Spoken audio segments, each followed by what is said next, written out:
বিকশিত অসম গঢ়াৰ বিশাল কৰ্মযজ্ঞৰ অংশ হিচাপে আজি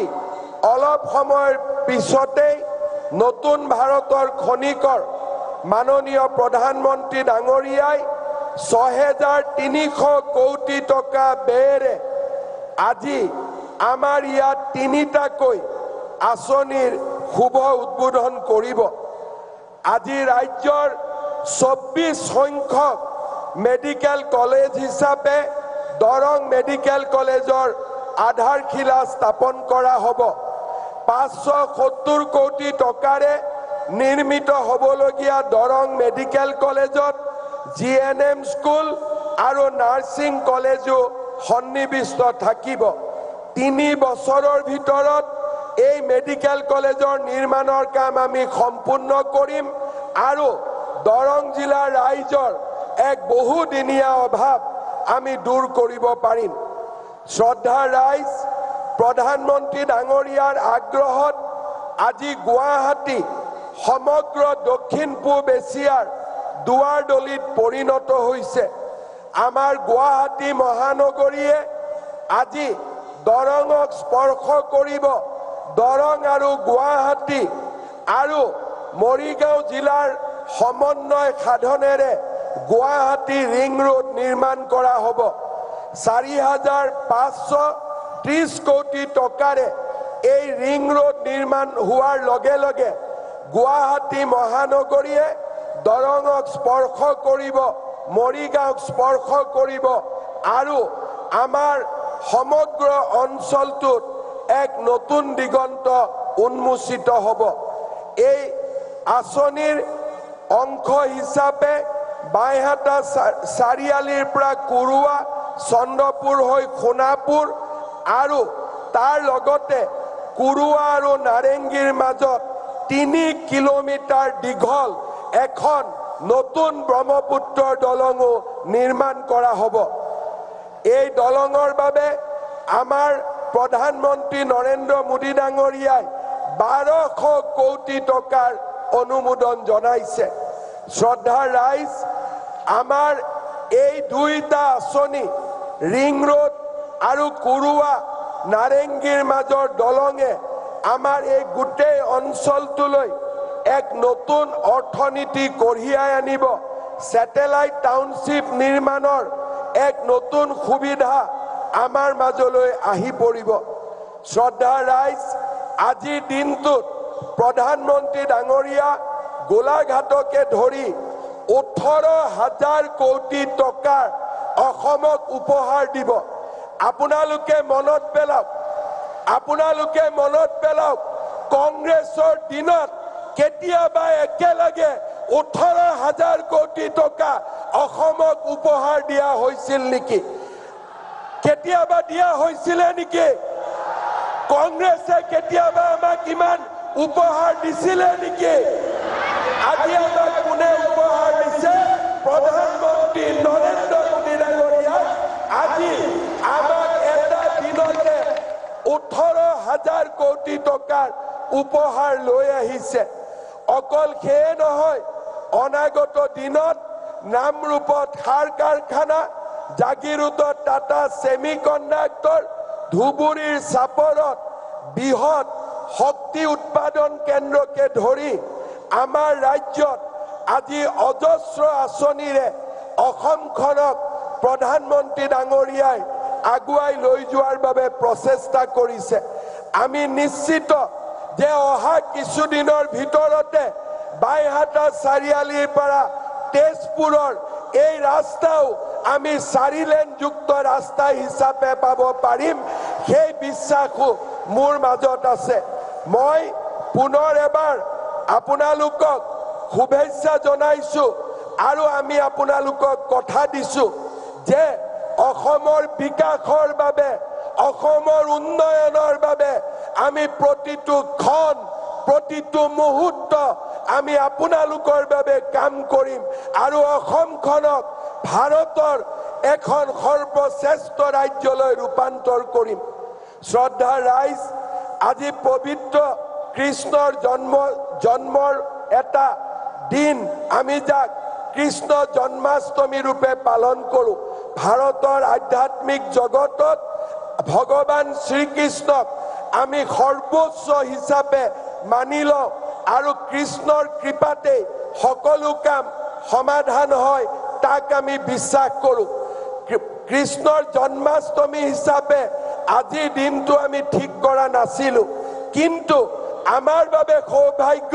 যে অসমৰ বাবে কেইবাটাও বৃহৎ আঁচনিৰ উদ্বোধনৰ দিন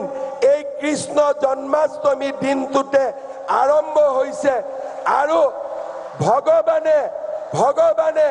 ওপৰৰ পৰা পুষ্প বৃষ্টি কৰি অসমৰ ৰাইজক আশীৰ্বাদ দিছে মই বিশ্বাস কৰোঁ ভগৱানৰ আশীৰ্বাদ আৰু নৰেন্দ্ৰ মোদী ডাঙৰীয়াৰ নেতৃত্বত আমি আমাৰ ৰাজ্যখনক দুগুণ গতিৰে বিকাশৰ গতিত আগুৱাই লৈ যাব পাৰিম মই অসমবাসী ৰাইজৰ হৈ প্ৰধানমন্ত্ৰী ডাঙৰীয়াক ধন্যবাদ জনাইছোঁ যোৱাকালি গুৱাহাটীত ভাৰত ৰত্ন ভূপেন হাজৰিকাক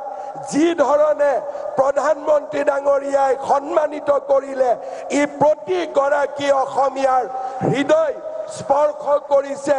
আৰু আমি প্ৰধানমন্ত্ৰী ডাঙৰীয়াক অন্তৰৰ গভীৰতম কোণৰ পৰা ধন্যবাদ জনাইছোঁ যে আপুনি আজি অসমলৈ আহি অসমৰ সন্মান ভাৰত ৰত্ন ভূপেন হাজৰিকা ডাঙৰীয়াক সন্মানিত কৰিলে শ্ৰদ্ধাৰ ৰাইজ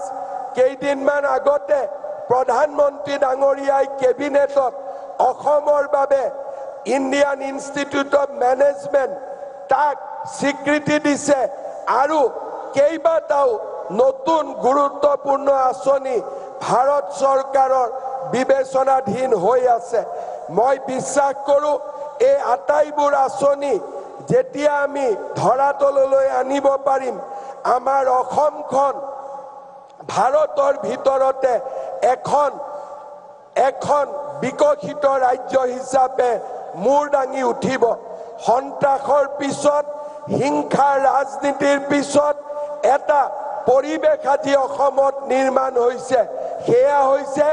বিকাশৰ পৰিৱেশ সেয়া হৈছে উন্নয়নৰ পৰিৱেশ এক আন্দোলন বিবৰ্জিত পৰিৱেশত আজি অসমে নতুন দিগন্তলৈ গতি কৰিছে মই অসমৰ ৰাইজক ধন্যবাদ জনাম যোৱা 5টা বছৰত আপোনালোকে আমাক যি ধৰণে সহযোগিতা কৰিলে আজি তাৰ বাবে আমি এখন নতুন অসমৰ সপোন দেখিবলৈ সক্ষম হৈছোঁ মই বিশ্বাস কৰোঁ যে আমাৰ ৰাইজৰ আশীৰ্বাদত আমি এনেকৈ এটাৰ পিছত এটা নতুন নতুন আঁচনিৰে আমি ৰাজ্যখনক আগুৱাই লৈ যাব পাৰিম আমি যেতিয়া গুৱাহাটীৰ ৰিং ৰোডৰ কথা কৈছিলোঁ একাংশ লোকে আমাক হাঁহিছিলে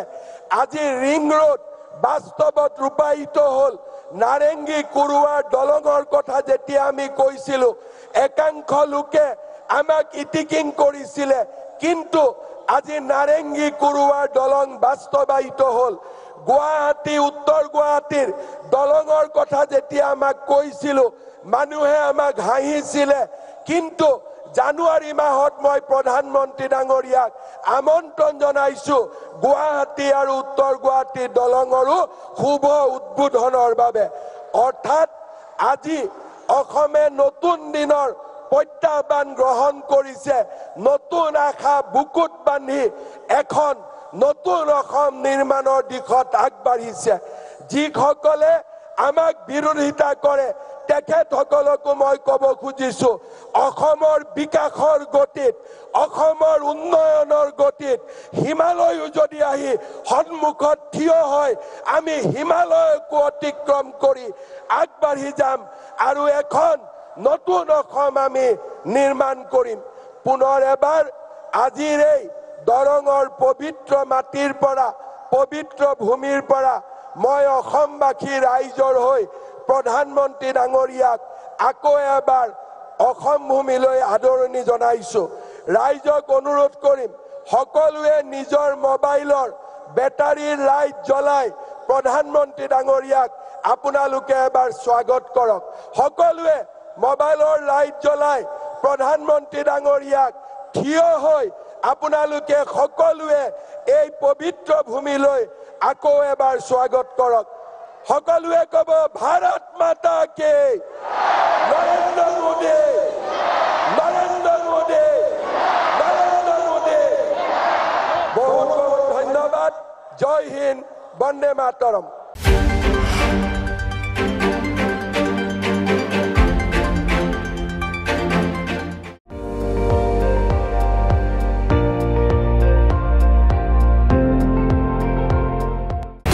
আপুনি চাই আছে ND24 সৰ্বশ্ৰেষ্ঠ নহয় সৰ্বোত্তমৰ দৌৰ